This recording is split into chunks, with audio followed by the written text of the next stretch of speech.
$10,000 web clients are everywhere, but you won't find them because you're looking in the wrong places.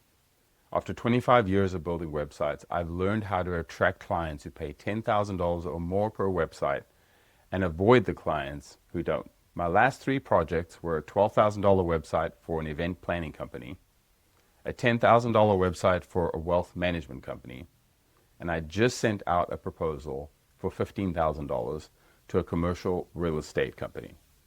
Now, here's what's interesting. None of them were marketed to, and none of them went on Google and said, I need a web designer. Premium web clients don't search for web designers the way that we think that they do. So in this video, I'm going to show you the 3 types of clients who pay $10,000 or more for a website and how to find them. Over 5 years ago, I noticed a pattern with my clients, the good ones. I noticed that they all came to me sort of in the same way. They all had similar characteristics, and there was something about them that stood out compared to the previous bad clients that I'd worked with. You know, the clients who don't pay a lot, but they need your attention every single day, and they monopolize your time. So here's the first type of client who pays $10,000 or more per website. The first is an established professional service firm. These firms are law firms, accounting practices, financial advisors, consultants. These are intelligent people. They charge a lot per hour for their service, and they understand value.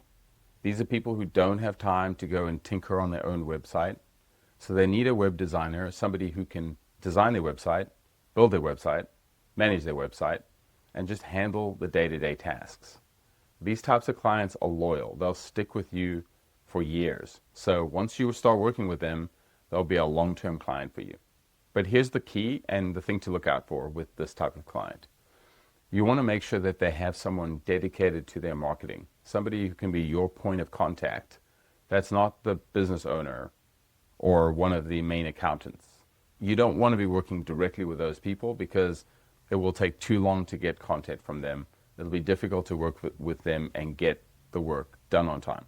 So make sure that they have someone in charge of their marketing. A good question for them would be, hey, do you have somebody who manages your marketing? Somebody who manages your website? When you first talk with them, that'll tell you whether that's a good fit client for you. Okay, the next type of client who pays more than $10,000 for a website that's good to work with are service-based companies that have a subscription model or a recurring revenue model, something like a plan, a monthly plan. Things like lawn care, HVAC, pool services, or pest control. I've worked with these types of clients for decades, and what I love about these clients is they generally need content updates on their site on a regular basis. So in lawn care, they've got new sods that come out, new types of treatments for lawns. They have different services that they're trying to offer, and they're trying to compete against the bigger companies that are out there. The next one is HVAC, and they have to deal with regulations. So it's really good to have a client like this because ongoing work is essential. Things like blogs, that's true for all of these types of clients. Pest control, they really need blogs on their website. They need topical things about different types of pests that help customers understand that they can take care of those pest control needs. The thing to watch out for here is kind of similar to the first business. They need to have somebody who is in the marketing space, somebody who can manage the work, and someone who can be your point of contact. They don't necessarily have to be a marketing person, but they need to be the person who's not in the weeds doing the day-to-day communications. But the good thing with this type of client is they usually have staff. They have customer service people, they have a receptionist, so it's more likely that you're going to work with someone who's not necessarily the owner, and sometimes even the owner has more time because they have staff that are working for them. So with this one, the red flag would just be how long they've been in business. You know, have they just started? Are they a startup? Those kinds of things are going to be really important during your discovery call with them. The next type of client that's really great to work with is going to be an e-commerce based client or a client who does technology rentals or something in that vein. So if you have manufacturing companies that have their own products that they sell online, this would be a good fit for you because that's somebody who's going to need constant updates to their site. That's someone who's going to need some e-commerce functionality. You could use WooCommerce and you could get them where they need to go, or you could use Shopify. If you know any of those platforms, that would be pretty much a good fit for this kind of client. The red flag here is going to be startups. Hey, so can you get us going, and then we won't pay you now, but we'll pay you in 3 years' time when we're making a lot of profit. You can share a profit of that. Just stay away from those situations. That you don't need that stuff. What you need to do during the discovery call is to ask them, how long have you been in business, and how much have you done in sales in the last 24 months? So if they have a good answer for both of those, it should sound like this. Yeah, we've been in business for about 5 years, and we have made about 50,000 plus in sales online on the website in the last 24 months. That's going to give you a foundation to work with, because as you help them, they're going to continue to grow, and they more than likely can afford you. So if you've heard me talk about red flags and the discovery call, it might have piqued your interest.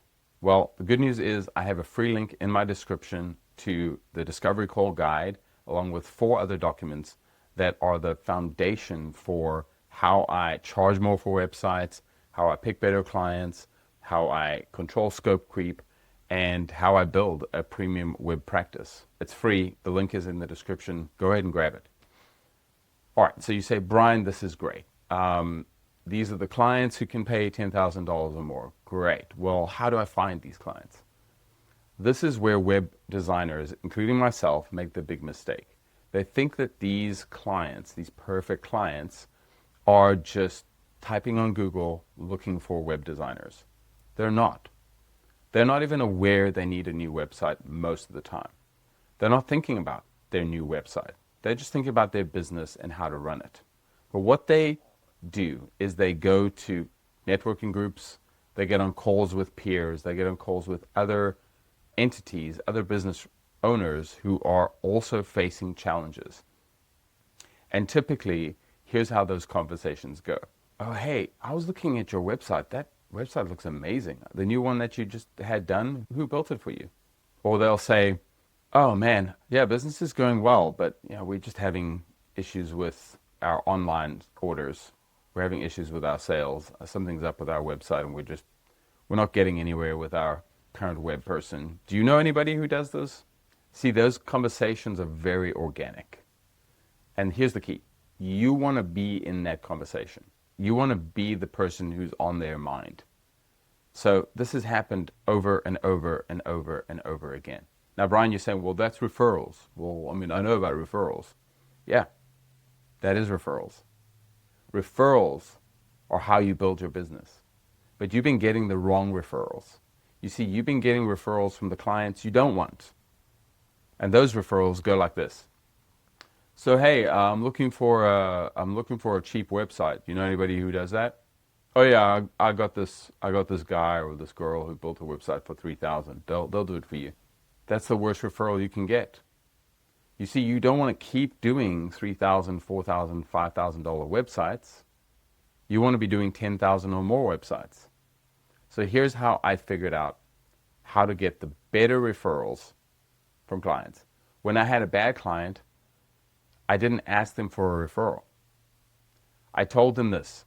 I said, hey, look, we are growing and we're limiting the number of clients that we have, but we do have one spot available. So if you do run into somebody, we are currently looking to fill that one spot, but it's limited space, and we have to be picky on who the clients are. So if you do hear of anyone, I appreciate it, but thanks for thinking of us. When it's a good client, here's the key. You use the same overall language, but you make one key difference. You do this. Hey, it's such a joy working with you. I hope that you enjoyed the last bit of work that we did for you. Really appreciate you as a client. We do have one more space open for a client, so we're reaching out to our best clients like you to think about us anytime somebody asks, do you know anybody who builds websites? Like I said, we have one spot open, and I thought about you because anyone who's in your similar situation who needs a quality web build, that's who we're looking for. We're not looking for tire kickers or startups or any of that. So if you know anybody who's frustrated with their website and they're looking to invest in their business and build a quality website, I'd love for you to mention us. If you phrase it like that, you're not desperate because you have one spot open, but you're also helping them self-identify. You're helping your best clients say, I know somebody who's just like me. They've also got challenges with their online orders. They've also got a website that doesn't really reflect who they are as a company. That's what's going to help you get better clients. This approach has helped me eliminate as many bad clients as I can, helped me grow my revenue from 100, 110,000 to over 200,000 in a pretty short period of time. And I did it all without the massive scope creep that happens, the massive burnout, because I had better clients. So the thing is, are you ready to level up your game? Are you ready to go from the freelance mode to a premium web practice? If you are, then keep watching this channel. There's more videos to come. Like and subscribe if you like this, if it's been helpful, and I'll see you in the next one.